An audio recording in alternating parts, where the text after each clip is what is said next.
Sometimes a failure or a fail is not the end of the story. And in fact, sometimes you can win a great victory even though you fail. I had a situation this week and I, for all intents and purposes, believed to the core of my being that it was a fail. But my rational mind is telling me that it wasn't. And we're going to unpack that today on STP.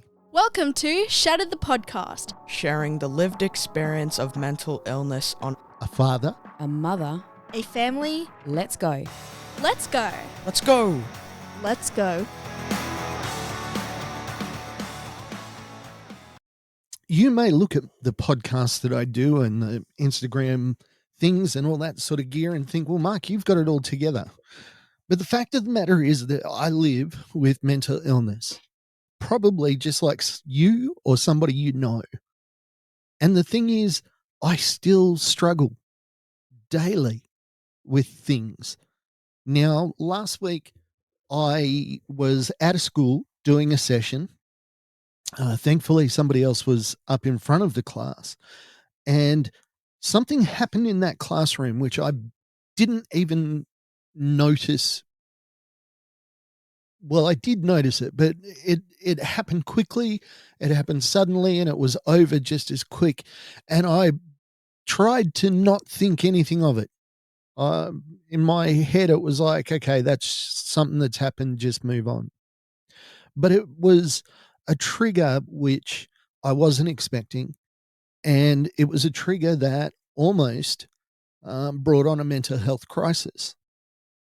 So I'm in a classroom. We're setting up. We've got the kids inside. They're helping us to set up the room. And there's a couple of kids beside me and behind me, which I don't like at the best of times. I don't like people sort of being in this kind of area. It just doesn't feel comfortable to me. When my kids used to come and lean over me and try and hug me that way, it freaks me out. It's a very claustrophobic feeling. So I'm fighting the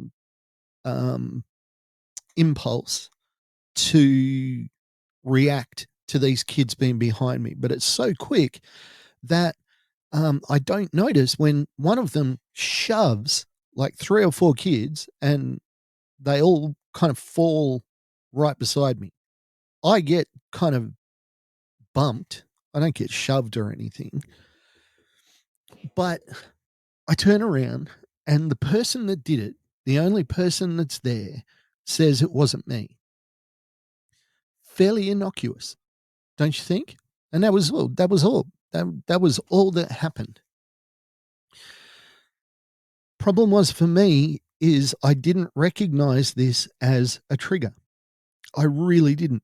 I had no concept that this was anything but an annoyance because I was annoyed. I was just like, seriously, guys, we're here to talk about mental illness and you think it's funny to shove people? Anyways, we start doing the session. Now, when I start to struggle, the first thing that happens is I get a roaring in my head. It's not voices. It's not people saying anything. It's just a roar.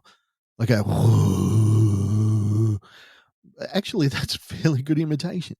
It feels ominous. It feels dangerous. And when it gets real bad, I can't hear somebody talking in front of me over that noise. I have to really focus. I have to look at their mouth. I have to ensure that I am intent on what they're saying because this roaring is going on in my head. So I sit down at the back of the class and I'm just trying to take a back seat in this session. The other person was the facilitator. I was just there to help them. And then it came to a group activity and I went around to the groups and there was one group I didn't go to. And that was the group that was the shoving group. I didn't think anything of this. I turned around, I went to one group, went to another group, went to the other group. There's the last group. I just turned around, and just went back to my seat. the roaring started to get worse. I didn't really know why. I assumed it was just tiredness and stuff like that. But it was a lot more than that. It was this little tiny incident that made me feel incredibly unsafe. People behind me being attacked. I might be overstating it. But when you have nightmares about it and shivers up and down your spine all weekend, it's easy to blow it out of proportion. So here I am. The day before, I'd just spoken to the federal police about mental health, my interactions with police. I'd had a massively successful week. I'd been in 3 different schools. I was about to go into another couple of organizations over the weekend, and I talk about living with mental illness. I should have it all together. Don't you think? You kind of think that that would be the natural thing of it. But the thing is, I'm living with mental illness, and I can't forget that. I struggle just like anybody else. And that's why I talk about what I talk about. It's the fact that you can't compare your mental illness to anybody else. I mean, my brother was a veteran. He has PTSD, did 4 tours overseas. He talks about hearing bullets going past his head. I know he was on the machine guns on the back of the Bushmasters. I know that he looked after prisoners. He did everything that a soldier was supposed to do, except he wasn't. He was a radio technician. He was there to fix radios. What was he doing all this other stuff for? Anyways, he has PTSD. Now, for my family, it was easier to understand that my brother had PTSD than that I did, because my PTSD came from people with diminished capacity, disabled people, people with acquired brain injury. Why would a few punches, kicks, stabs from people with diminished capacity lead you to have a mental illness? When you compare it to what my brother went through, and therein lies the danger. If you're comparing your mental health to mine, say, it's an unfair comparison, because your pain is your pain. You feel pain differently than I do. And just because I'm able to articulate it a little bit better, it's come from years of effort and trying. But you got to remember, above all and everything, I am always close to a mental collapse. If I don't care for myself, if I don't do the right things, if I don't maintain the balance in my life of not overworking myself, not overstressing myself, making sure that I switch off, making sure that I sleep. If I stop doing these things, if I stop tomorrow, if somebody gave me $1 billion and said, okay, you don't have to do anything for the rest of your life. If I still didn't do those things, I would still be in trouble. I would still be within weeks of a mental health crisis. It's scary when you think of that. But that's the truth. So when you're out there, you're listening to people, you're hearing their stories, you're thinking, man, I've got some pain, but my pain's not that bad. I mean, I presented with a girl the other week who she told this story of abuse of a drug addicted parent, all different kinds of abuse, every kind of abuse you can imagine. Um, Terrible stories. I can't even relate them because, one, because they're not my story, but two, it's too hard to think about what this girl went through. Now, when she finished her talk, I was supposed to get up and do my talk. And thank goodness in the place, they asked her a lot of questions, because if she had just said, full stop, I'd like to introduce Mark, get up and go, I wouldn't have been able to go, because I was so in awe of the pain and the strength that she'd shown that my little struggle was nothing compared to hers. Now, do you see the danger in that thinking? If I all of a sudden say that your mental health is more real, your mental health is more reasonable than mine, I'm negating my own pain. I'm diminishing it. And I'm diminishing myself because I'm comparing myself to that person. I'm saying I am not as good as or as strong as that person because I could not go through what they went through. Well, see, simply, we don't know that. Would I end up the same way if I had been through the same kind of abuse? I don't know. I hope so, but I doubt it. But therein comes the danger of comparing. Her pain is real. Her pain came from a real place. So did mine. No less real than hers. So I'm in a classroom. I decide I can't do it. I walk outside, and every step is like walking through jelly. Every fiber of my being was saying, "Get back in that room, you sook. This is pathetic. Get back in that room." But I had to sit down with a couple of my leaders, a couple of incredible people, and there was no judgment. There was no shame. There was just, look, we can see you're struggling. What do you need? Are you safe? I'd gotten to a realization that I was in danger before it was close. I had started to hyperventilate, which is the next step. I get the loud noise in my ears and then I start to hyperventilate and then I can't breathe and I get panicked. But I stepped out before the breathing got real bad. My colleagues sat with me. They didn't ask questions. They just talked about, are you okay? What can we do? We need to look after you. You've done a lot over the last couple of weeks. What can we do to help you? It got me in a calm frame of mind. One of them walked out to the car, spoke to me for 20 minutes, just chatting, helping me de stress, letting me know that everything was okay. Both of these people were stupidly kind. um,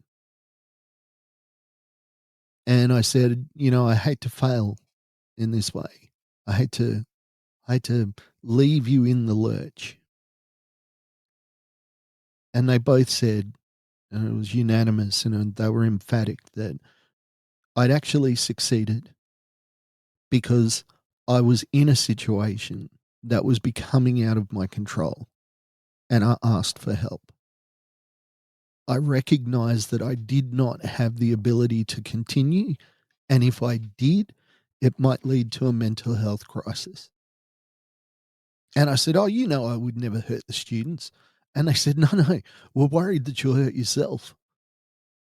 It's like, oh. It just turns all my expectations on my head because even I'm thinking somebody's having a mental health crisis. Get them away from children. They might hurt them.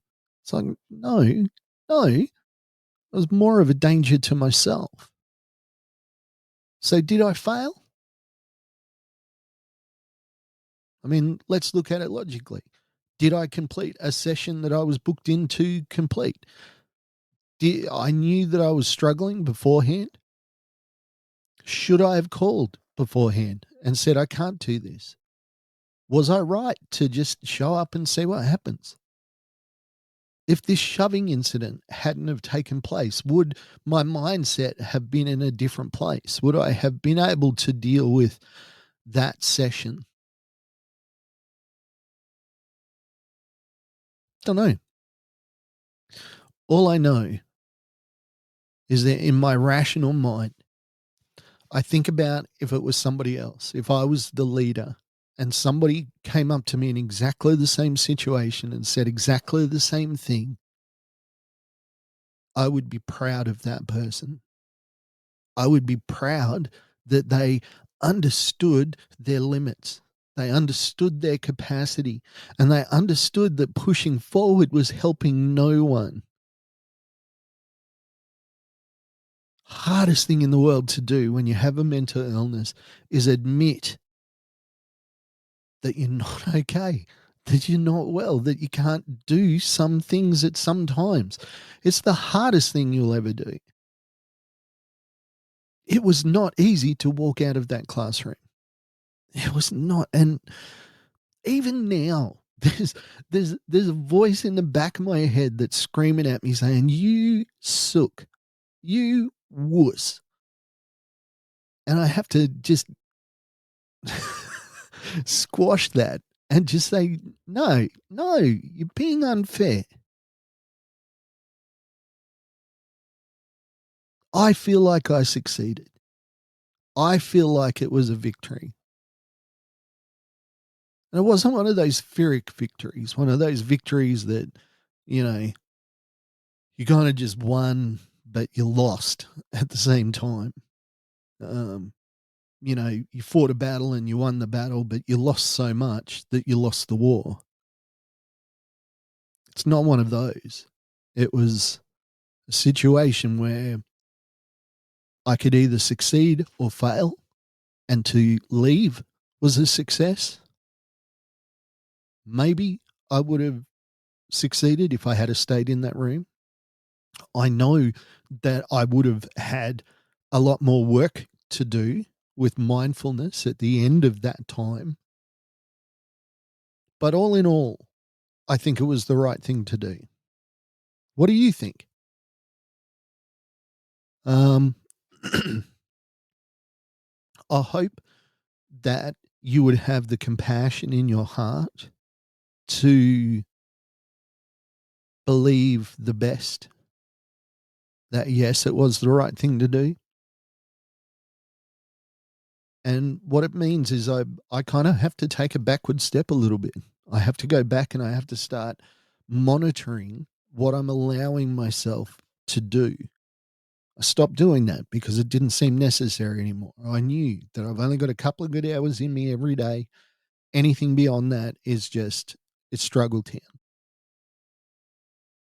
I didn't have to keep as good a check on that as I have at other times. I now know that I have to reinstitute that. And that is a little bit of a backward step. But I think I learned something at the radio station, and it was that you can burn out doing something that you love. You can burn out doing something that you feel like you were born to do. Seems bizarre to me. You know that thing, do what you love and you'll never work a day in your life. Well, that's actually not true. Because if you overwork, if you overextend out of your love and passion for what you're doing, then it can be just as dangerous as not doing it in the first place. Did I succeed or fail? My vote, yes. And I hope that you agree. Hey, I really want to thank you for listening to Shattered the podcast today. Don't forget to subscribe, like, and share. Have a good one.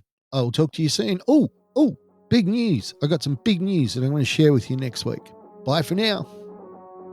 Thank you for listening to Shattered the podcast. I'd like to thank our producer, Meredith Brosnan, our executive producer, Torian Lau, and the band Adelaide for allowing us to use their song as our theme. Go to shatteredthepodcast.com for more information.